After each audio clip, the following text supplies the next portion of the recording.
country. This is the British Army's famous Chieftain tank. Now we will see a bit later on some of those World War II German armoured vehicles. The Chieftain was really part of that afterthought in World War II.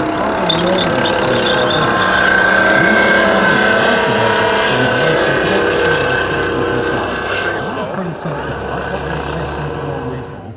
It would smash its way through the enemy's armour and quite often go all the way through and out the other side. And that was why this was potentially a massive tank-killing weapon. We knew if it was going to fight, it was going to have to fight against an awful lot of Soviet bloc tanks, so it had to be a lot better. The letdown, unfortunately, on the Chieftain was this famous Leyland L60 engine. Not that reliable, a lot of the time in service and trying to tweak it to get it right. It was the one thing that let down a superb tank. Now the Chieftain never fights but it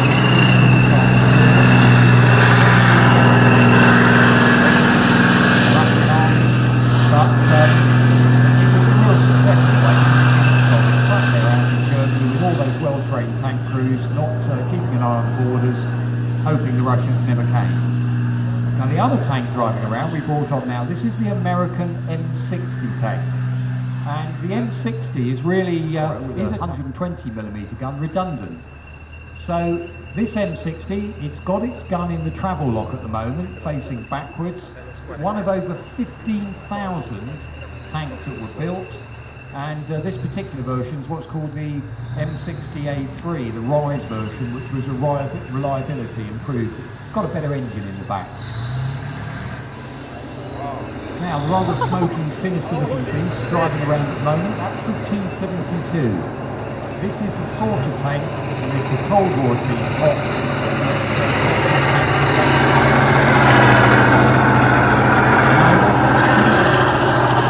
diesel on its hot exhaust, and that's how easy it can make that big smoke screen to hide itself behind.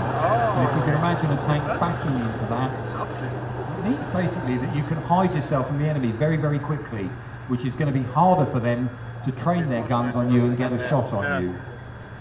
Now the T-72 is probably about the most widely used main battle tank around the floor of the tank to put the large rounds in the breech of the gun. This gun's 125mm, so even bigger than that gun on the Chieftain. And by getting rid of the loader, they could make the tank lower in profile, and they did that by putting an auto loader in the turret. And there's kind of a cassette in that turret, a bit like you'd see on a slide projector, and that moves round, and a rammer places the shell and the combustible parts of the round into the breech, rams it forward, and then the gunner, who's one of the two people in the turret, he then fires it. The gun goes level again, and then it's loaded with its rounds. So very reliable, very effective tank.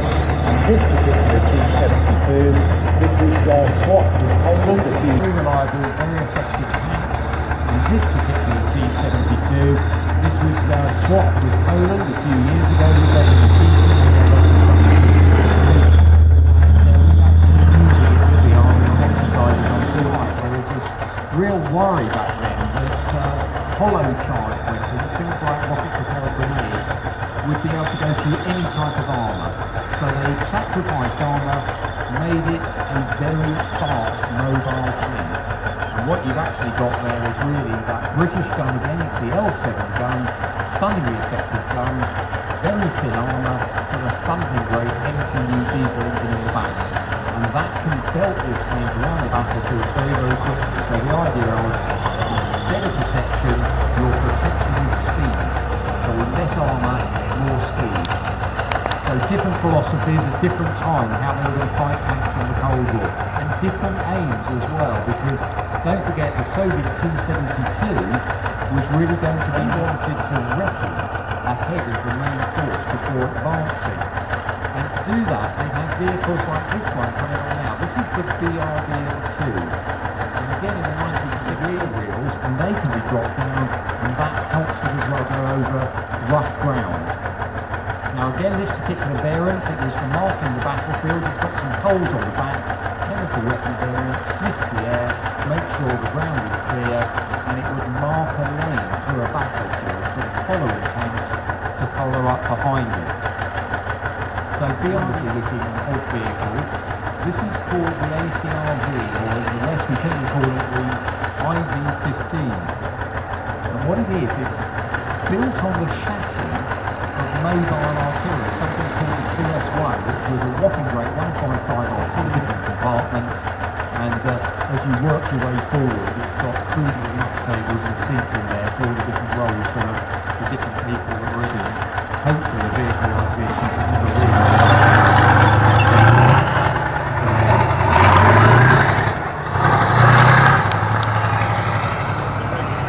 Polish T-72, it's got what they call gill armour on the side. The crew can actually pull a lever and that handles those square side plates above the road wheels forward at an angle. And the idea there was to help detonate incoming hollow charge weapons before they hit the main armour. It's the same sort of principle you see today with that bar armour on modern vehicles. Capture or detonate the hollow charge before it hits your main armour, and by that you may dissipate or lessen the hot liquid jet of copper that's heading towards your vehicle. So again, simple little methods of adding protection to the vehicle. On the back of the racks there, where you could add again fuel drums to extend the range of the vehicle, and again another one of those vehicles that's in service all around the world, which is why we are taking our T-72 on training exercises with the Army now. So we're going to look at some British bits of kit now. Here comes another British classic. I was mentioning earlier today about the Dingo in World War II being a British success before the end of the Second World War to hit. And this particular ferret's got this jazzy, what they call Berlin urban camouflage on it. If you look at our Vehicle Conservation Centre, we've replicated that urban camouflage on the pod on the outside. The designer of that camouflage, he was an officer in Berlin at the time, he realised there was no point painting the vehicles green in an urban setting. So the idea is to break up your outline. So massively successful vehicle, the Ferret, went out of service when the Army went for a one-fuel policy, door on the back, and finished their attack on foot. The idea of the 432, you don't fight from it, you deliver the soldiers to where the fighting is. And lots of different variants were made on it. Some were ambulances, some command vehicles, it's got a big round hatch on the back you could open up and you could fire an 81mm mortar out the back. So very, very useful, simple vehicle. And just a moment from the museum, we've got to thank all the volunteers here because, quite frankly, we couldn't do Tankfest without our volunteers. So that's a Scorpion.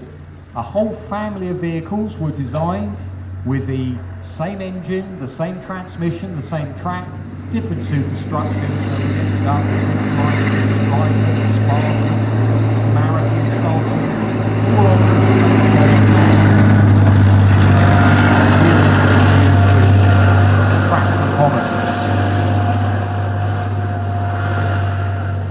And people tended to back off and think, well, maybe not today. So it has that fright factor that's been true right from the beginning as Armour went into action in September of 1916. Now the Challenger 1 originally started as a project for the Shah of Iran. It failed when the Shah was deposed.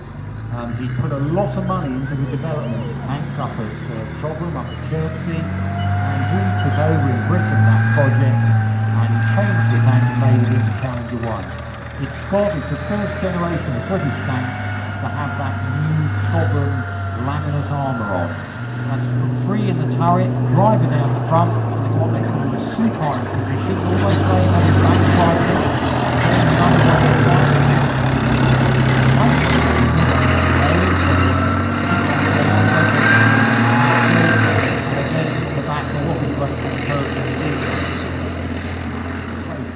Challenger 2, so it wasn't in service that long, and we gifted our Challenger 1 fleet off to the King of Jordan. They've got them in service now.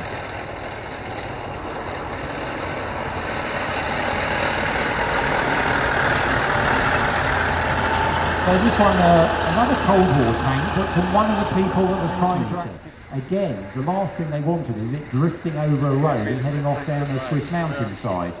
And again, they started off with a 90mm gun, and then they tried the famous British L7 again, and that's what's on this tank.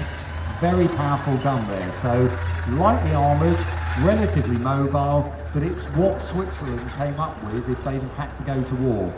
And built between 65 and 67 and then put into reserve.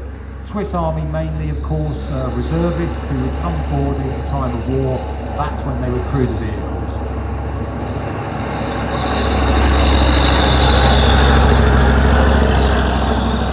Well, as the Leopard went into production and goes through its different modifications, its different upgrades, they added armour to it. So what we're looking at here, this is a version where you can see it's got extra armour placed on the turret there.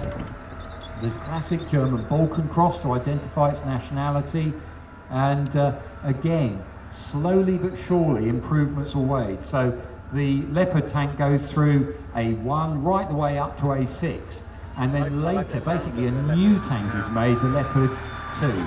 And that's now at grade A7. So it goes, as they improve it, add new guns, add new equipment to it.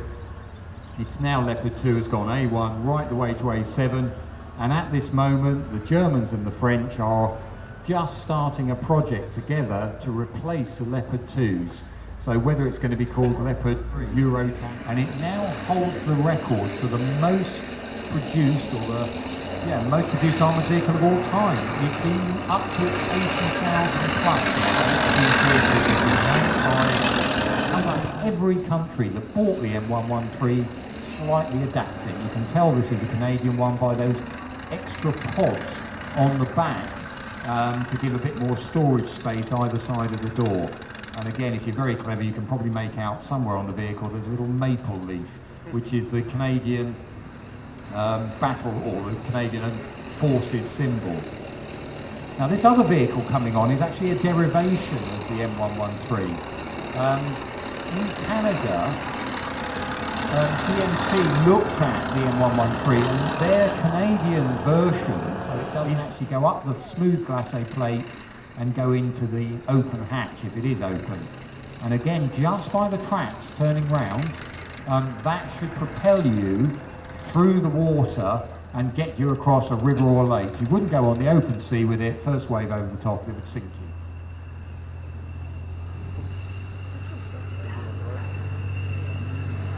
Now back with our M60, we haven't got the gun, the turret control kit working on this tank, which is why we're driving it the way we are at the moment, which is the gun is, that L7 gun is in the safety lock, facing rear. Again, symbolically, when tanks are on exercise, you do this to show you won't be aggressive. One occasion, the British tanks in caught under the flat bed of the vehicle. It could be so great it flips the vehicle over. So by having a V or a boat-shaped hull, the blast is jetted up the side. You might use a couple of road wheels, but you keep the tank relatively intact. So it's got a great big cast metal hull as well. Engine in the back, that is driving that spoked wheel at the rear there. That bites into the track and pulls the tank along the vehicle. And it's got torsion bar suspension, in other words, twisted metal bars that spring those wheels back into shape. The wheel at the front is the idler wheel. That's the wheel that is just keeping the track nice and tight so it doesn't flop off as you go along. And as the tank drives around, the track stretches, so you tighten that front wheel, it stretches out until you get to the point where broken down vehicles to a higher degree. Now we learnt that in Britain, we took that lesson to heart. In World War II we got lots of different types of converted tanks for recovering vehicles on the battlefield, and after the Second World War we did the first dedicated ARV, or Armoured Recovery Vehicle. And this is basically a Mark II Centurion tank.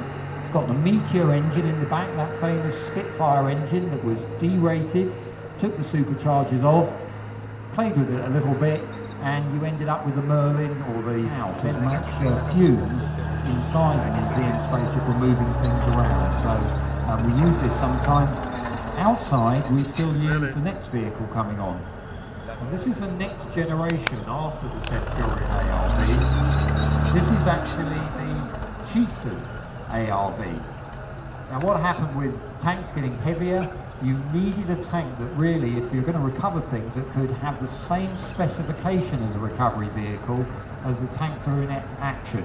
There is no point of trying to keep up with a recovery vehicle that hasn't got the same speed as the main tank force, otherwise you're just going to lag behind and slow up everything. So this was built for a Chieftain hull.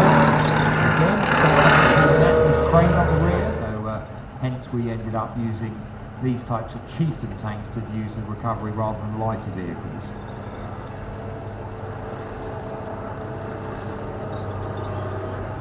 Now quite often a Chieftain ARV would tow a trailer behind it, and again they could have more equipment in that trailer. They did a special one for extra engines. They didn't take them to the desert, so they got rid of them actually because they... And underneath, Challenger 1 hull pretty much there. Configuration, space on the back for carrying equipment, having a spare engine ready. So the vehicle is back in service, ready for action as soon as possible. So there's our three Armour recovery vehicles. Lovely different.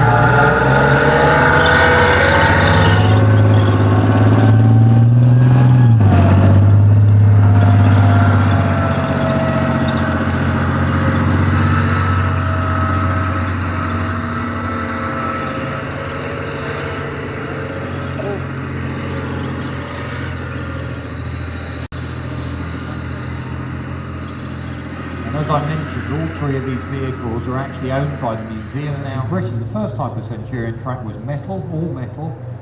Then they decided that for trying to treat the roads decently, the law became that all British Army vehicles have to have rubber tracks so they don't chew up the road.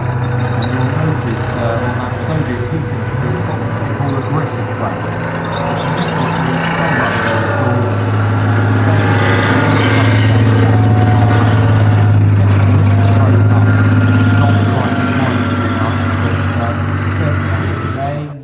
Nameless, but he paid for this whole restoration to happen.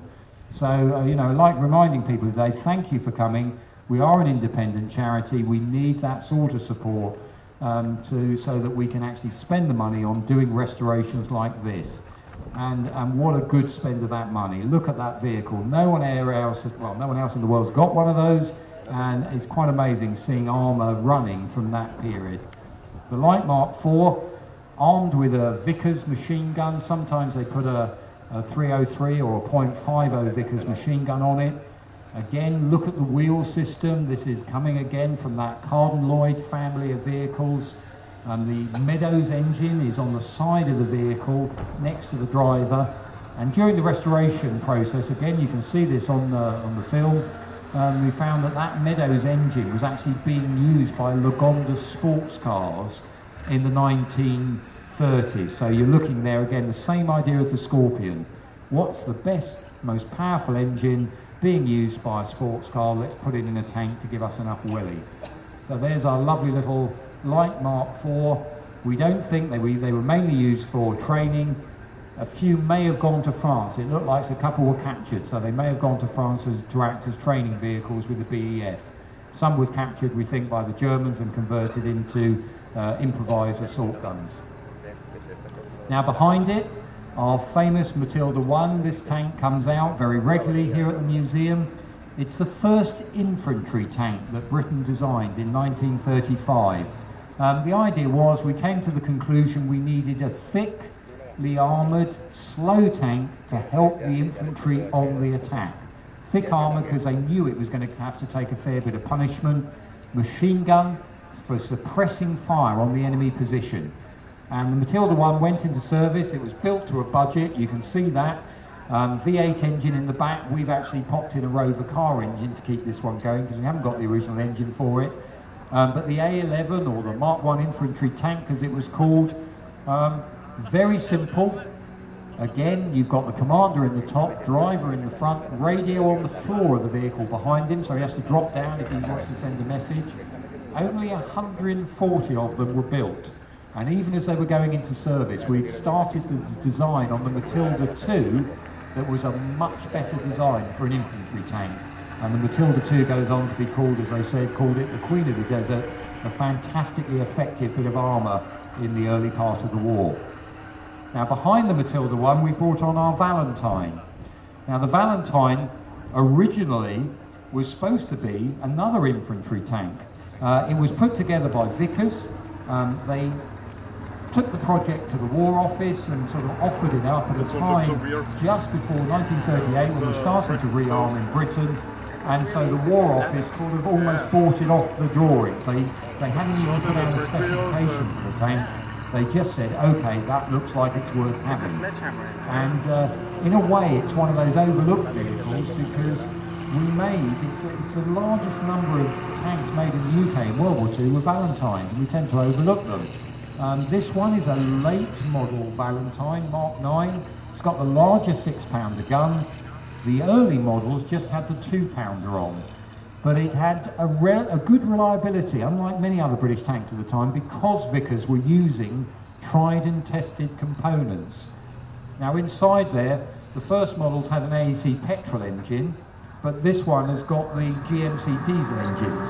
They didn't find the petrol engines that good. They used Meadows and GMC diesel bus engines. And the GMC ones were very reliable, very popular, and they used the suspension system there they'd used on earlier Vickers tanks as well. So even though it's fast, they gave it the Meteor engine again.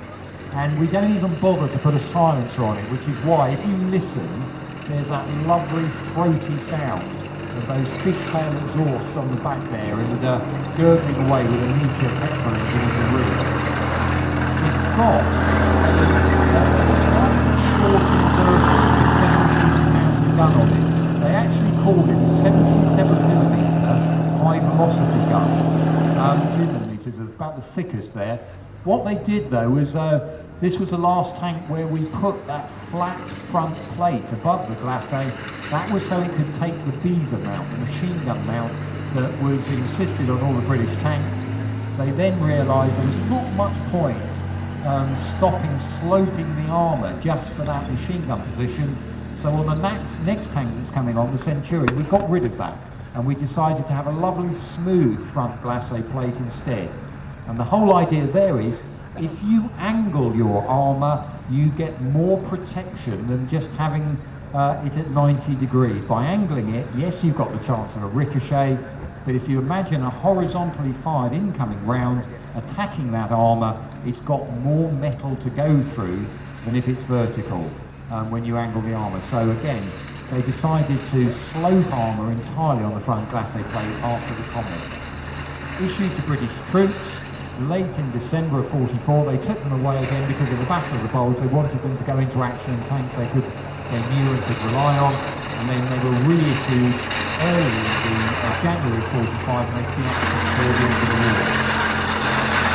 And this tank coming on, the Centurion, doesn't want to see action. The Centurion, don't forget, is a World War II design.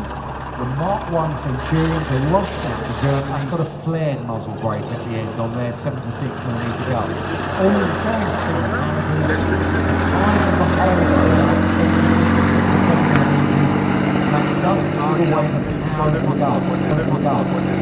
If you look at the different guns' cartridges, in other words the brass bit, some of them are massive compared to the actual size of the hole, the actual size of the round. We've got here, this is their light tank, and really it dates back to experiments that started in 1933, and what they did there is, as war was coming, they started realising they may well have to start building large quantities of armoured vehicles. Yeah. Roosevelt actually says, first of all, he wants 1,000 tanks a month, even before the war's begun. Then he actually says, no, I want 2,000 tanks a month. And this is one of those kind of miracles we can overlook. The Americans in 1940 had made in their entire history 380 tanks. By 1945, they'd made over 88,000 tanks. And that was their genius. They went to the American car industry. Most other countries went to their railways or heavy industry. The Americans went to the car industry and said, listen, we're going to need lots of this. And people like Chrysler and Ford said, yep, we can help you with that. And this fantastic little vehicle, the M3, with their light tank, it was given to the British. We named American tanks after Civil War generals, so we called it the General Stuart tank. When the guys in North Africa first got these Stuarts, they rechristened it the Hunt. Again, American light tanks. Later in the war, of course, we don't think of these as fighting tanks. They're really there for scouting, reconnaissance, and the armour there, the armament, the 37mm gun, they actually got rid of those on some of the versions of the vehicle. They took the turrets off, but for scouting, they thought all-round visibility was better, and the weapon system was really almost superfluous. So if we come in to bump into the enemy, we just drive away as quick as we can, rather than trying to fight them. Now there's our famous M4 Sherman. This is a late war production Sherman. This is the tank that we used in the Fury movie, that was the main hero tank, as it were. Now, a bit of an anachronism here. We've put a Cullen hedgerow device on the front of this. The idea was, when we invaded in Normandy, we'd done a huge amount of preparation. The American, Canadians, British forces, looking at what was likely to be coming. But from the aerial photos, it was very hard to see exactly that bocage countryside. We could see all the small fields, but no one quite knew that the hedges were so built up, deep sunk roads. What are we going to have to do again in the future? So there's three brilliantly designed, very successful American vehicles from the Second World War, produced in massive quantities. That was the other key thing to remember. In tank warfare in World War II, however good your technology, however good your firepower and your crew training, you can get swamped by the enemy. Quite simply, the Americans made vast numbers of tanks, so did the Russians. However good those German tanks were, there simply weren't enough of them.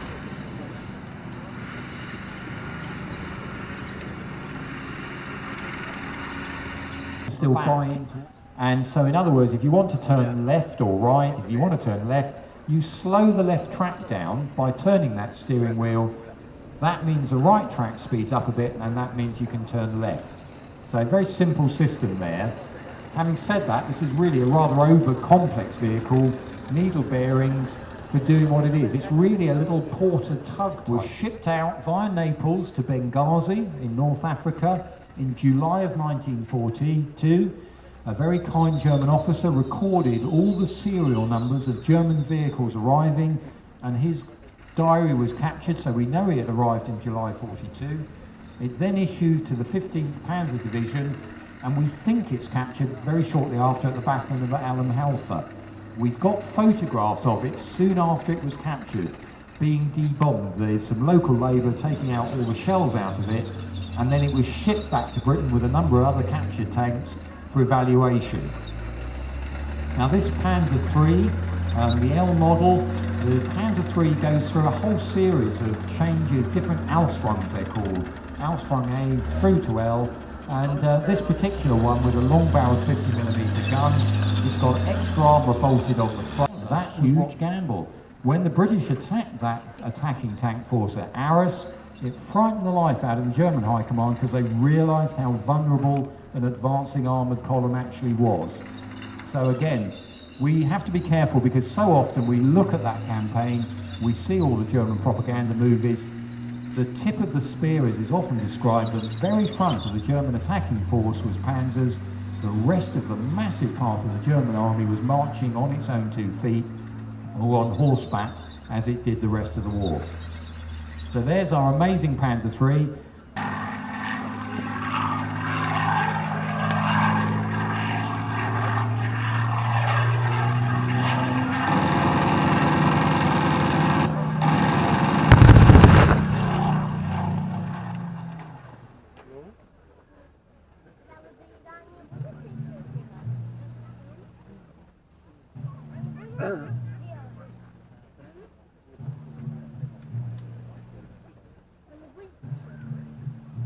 Jean a de longues moustaches. Je répète, Jean a de longues moustaches.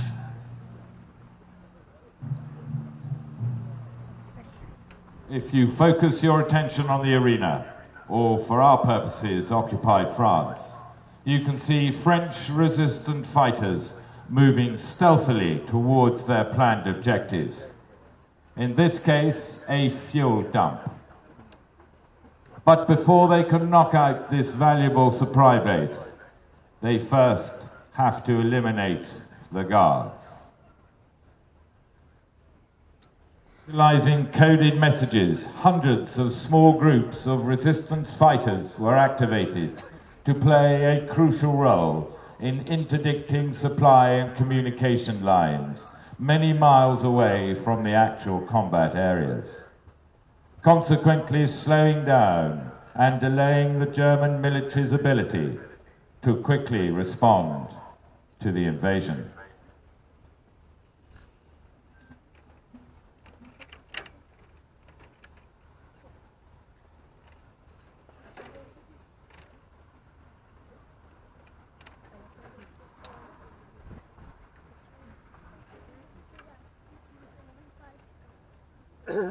France, June 1944, D-Day.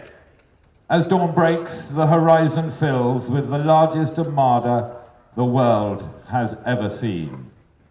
150,000 men are about to be unleashed onto the beaches and fields of Normandy. Stretching over 80 kilometers from the Orne River in the north through to the Cherbourg Peninsula, the Normandy coastline is heavily defended by fortifications, anti-tank Dragon's Teeth, wire, minefields, and defending German troops.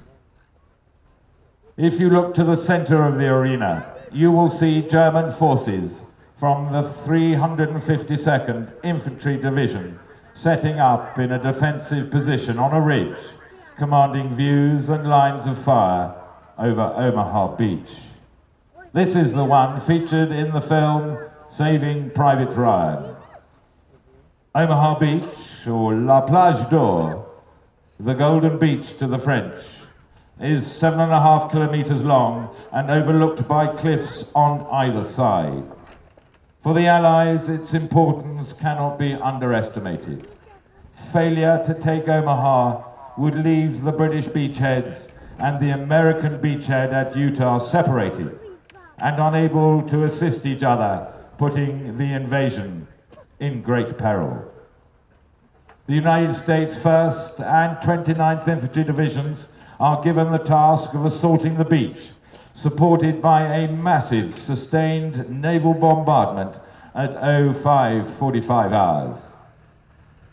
Omaha has to be taken, regardless of the casualties.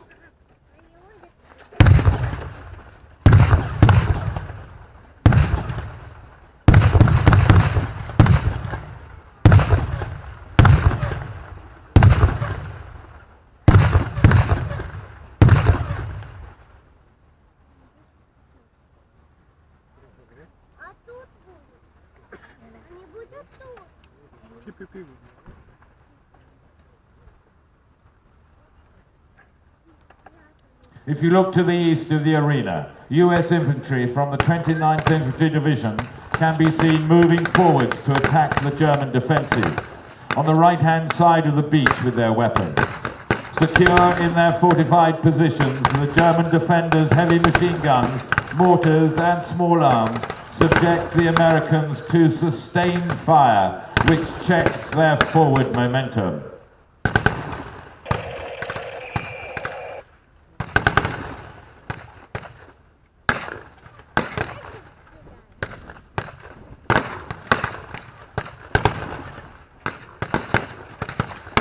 Without armour support, following the failure to land enough of their DD and deep-wading Shermans onto the beach, the American GIs are suffering.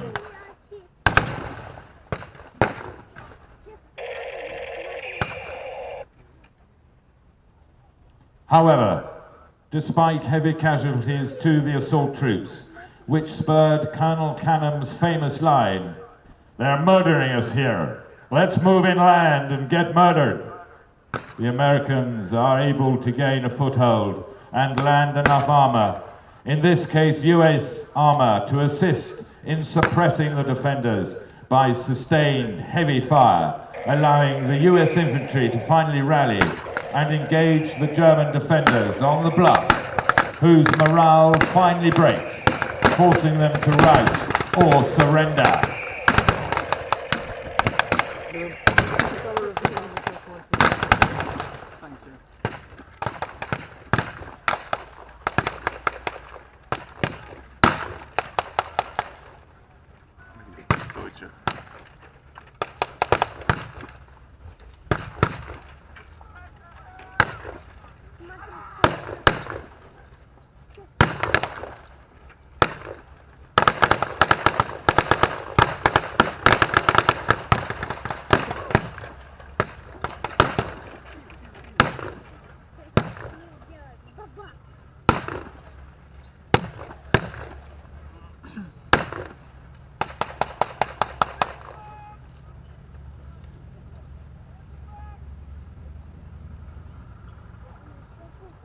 Omaha had been a tough, brutal and bloody assault for the American GIs, and a difficult baptism of fire for the Sherman crews of the 741st, who only managed to land 16 Shermans on shore, a further 27 lying on the seabed.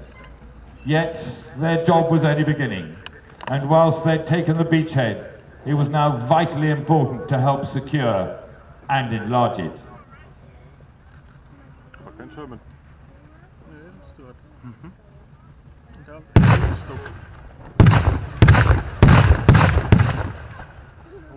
Oh, schön ist weggefahren.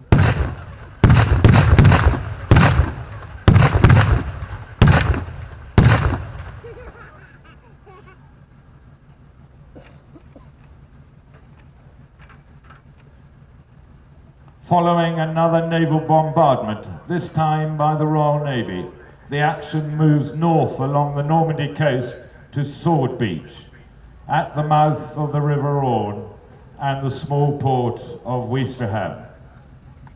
Here, the British 3rd Infantry Division was given the task of assaulting and quickly silencing German defences on Sword Beach, if the crucial objective transport hub of Caen was to be captured.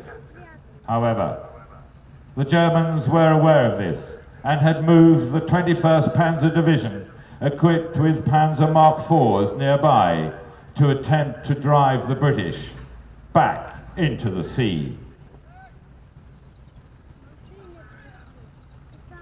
Armoured support for the initial assault wave was supplied by the 27th Independent Armoured Brigade, the 79th Armoured Division, the famous Hobart's Funnies, and consisted of 3 DD duplex drive Sherman regiments, the 13th, 18th Royal Hussars, the 1st East Riding Yeomanry and the Staffordshire Yeomanry. The 13th, 18th Royal Hussars, with infantry in close support, assaulting the German beach positions at Lyon-sur-Mer. Here we can see British armour, in this case a Stuart light tank from a wrecker unit, move inland and use its firepower to suppress the German positions, forcing them to withdraw. Of this day of days, Allied forces had suffered approximately 10,000 casualties.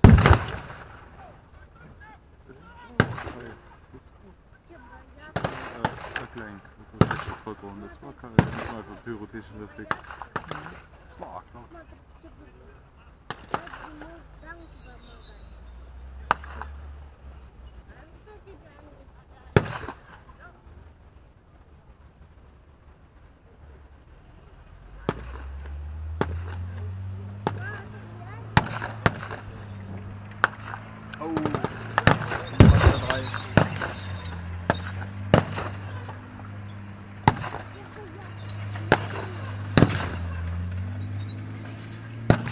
Und gerade.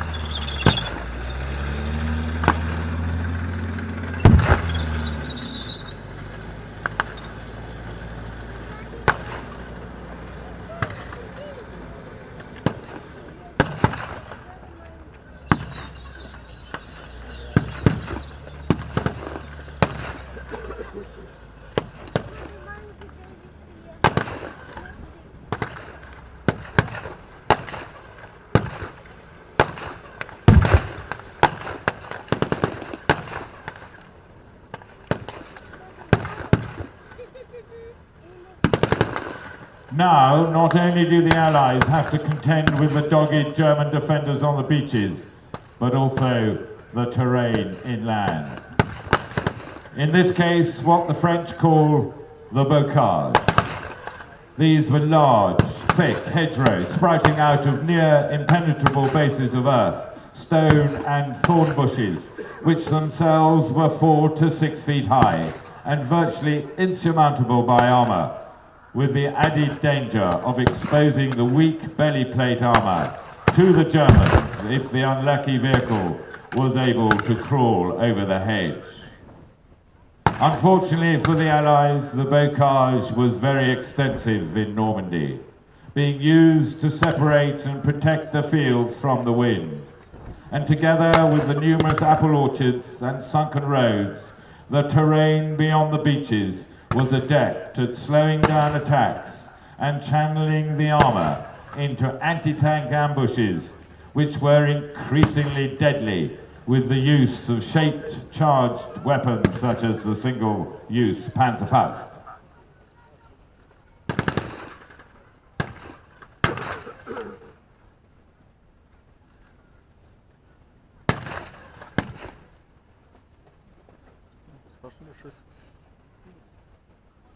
Whilst the planning for Operation Overlord had been meticulous for the landing, for the US armour moving inland, the scale of this new terrain was completely unexpected, and they were unprepared for the hell of this hedgerow country. But as was usually the case, the solution came from the soldiers on the front line, with the introduction of a simple and effective invention, what would become known as the Cullen device. Devised and constructed in the field by Sergeant Cullen of the US Army, the Cullen device featured a pair of steel prongs, which, when welded to the front of a tank, could be used to dig in and lift the hedges so that tanks could create their own gaps through which to pass and avoid the German anti-tank guns, Panzerfaust, and mines.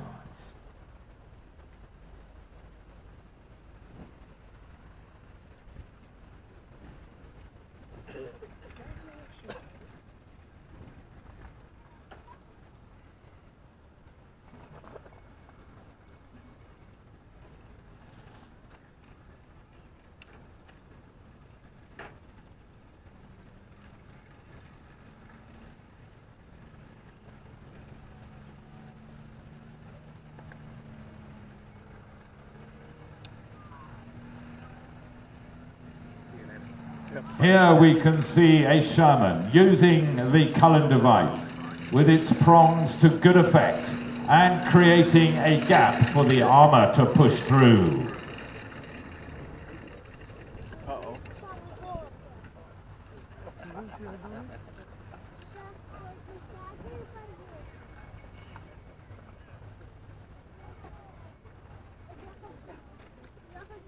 The bocage country reinforced the need for close cooperation and mutual support between armour and infantry to nullify the advantages that the terrain provided for the defending German forces.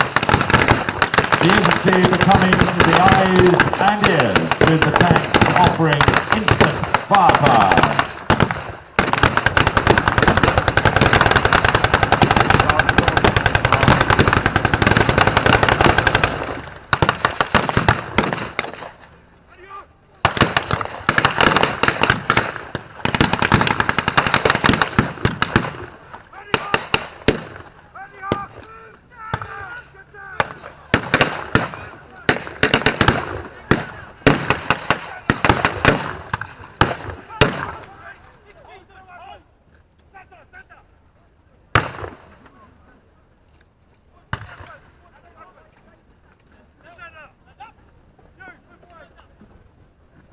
Vergessen den Part, muss er die deutschen Gefangenen erschießen, weil sie keine Zeit haben, sich damit umzuschlagen.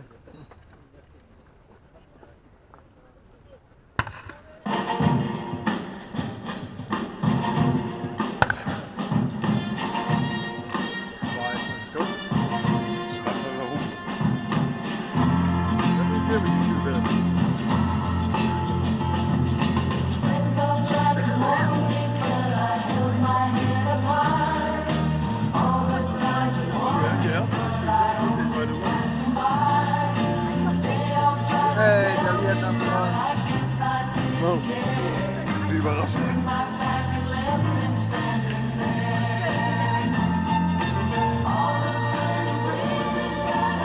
By the 18th of July, following a series of offences against the bulk of the German forces in the west, British forces were finally able to capture the city of Caen, a long-held D-Day objective. It had taken 6 weeks of hard fighting, but now the Allies could think about moving on from a war of attrition to one of movement. However, to achieve this, they first had to crack the German defences. The long-awaited breakout was about to begin. On the 25th of July, following a massive aerial bombardment by 3,000 aircraft, the Americans launched Operation Cobra. The breakout was on.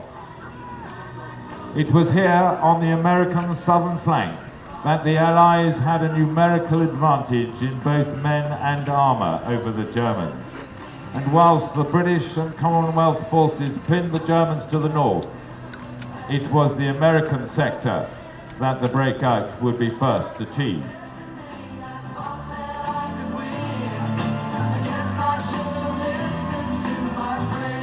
Operation Cobra was essentially over in 3 days.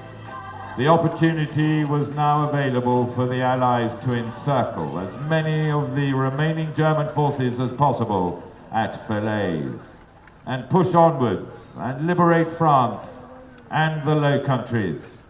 The battle for Normandy was over. Ladies and gentlemen, that brings the battle to a close. As we always do here at the Tank Museum, we would ask you to stand and pause for a minute's silence as we remember those who did this for real, who serve us now, and who may have to defend our liberties again in the future. We would also especially like you to spare your thoughts for the young crewmen and their families from the Royal Tank Regiment who recently became casualties in a training exercise. Ladies and gentlemen, please stand.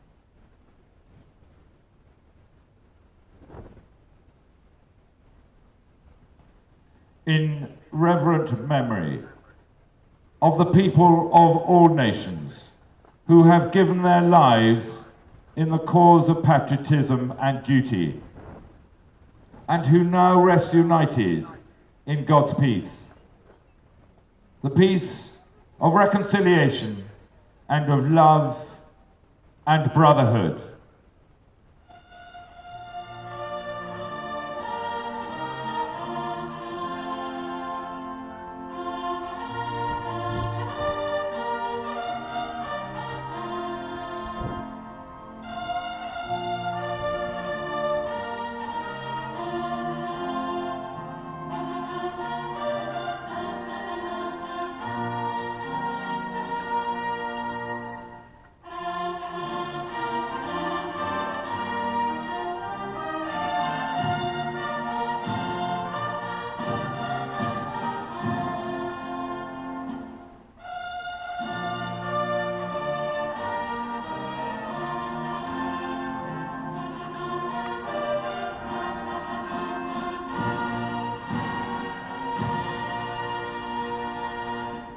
Ladies and gentlemen, that concludes the battle. Please, a big round of applause to show your appreciation for all those who put this production together and who've been out there enacting events of 73 years ago.